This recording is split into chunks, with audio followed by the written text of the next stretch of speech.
Hi guys, welcome to the channel. In this video we shall discuss what are spherical mirrors and their types.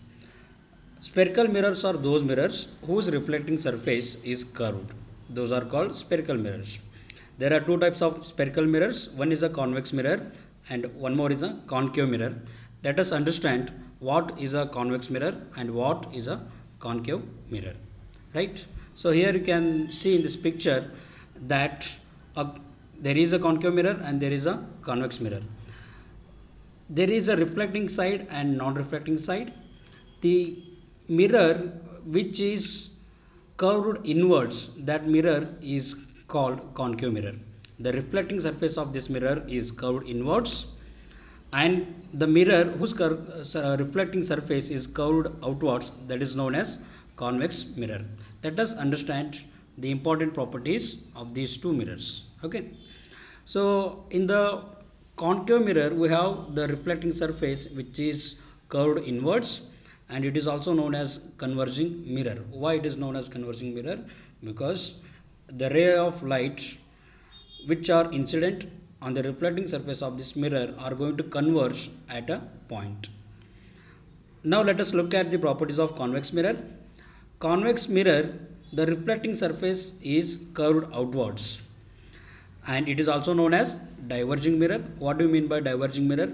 It means that the rays of light which are incident on the reflecting surface of this mirror appear to diverge from that surface. Now let us study some of the technical terms related with the spherical mirrors. We have principal axis, pole, aperture, and center of curvature, focal length, and other things. Okay, so I'm going to just draw these for you. Suppose this is a mirror, it is a concave mirror, right? This is a non-reflecting surface which I am showing by the lines, right? So this, there is a center of this mirror, and this center is known as pole, and it is represented by the letter P. So the center of the spherical mirror is known as pole, and there is a center here. This is known as C, or center of curvature. This is actually a part of a sphere by which this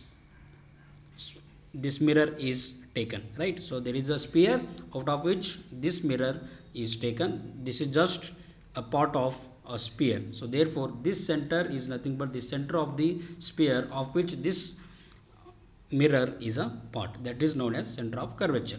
Now I will draw one line which is passing through center of curvature and pole, and this line is known as the principal axis. Now there is a diameter of the spherical mirror. The length, suppose this is M and this is N. This MN, this length is known as the aperture of the spherical mirror. Okay, so the effective diameter of the spherical mirror is known as aperture. Here you can see that there is a center of curvature. So the center of curvature, here the given definition is the center of the hollow glass sphere of which the mirror was a part. I already told you that there is a sphere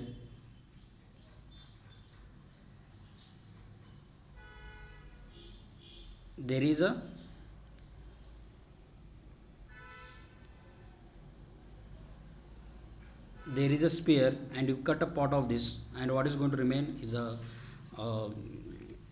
reflecting surface. So this actually is a part of this sphere, and the center of this sphere is known as center of curvature. So a line passing through center of curvature and the pole is known as principal axis, and the distance between this center of curvature and this pole is known as the radius of curvature. It is represented by the letter R.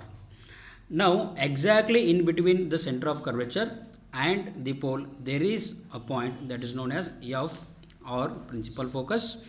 So the point on the principal axis where all the parallel light rays actually meet or appear to meet after reflection, this is known as the principal focus. So here if the ray of light is there, it is going to pass through principal focus.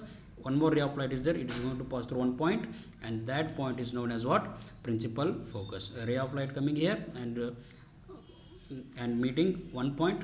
So these two of rays of light are intersecting at one point. That point is known as principal focus, and it is exactly midway between center of curvature and pole.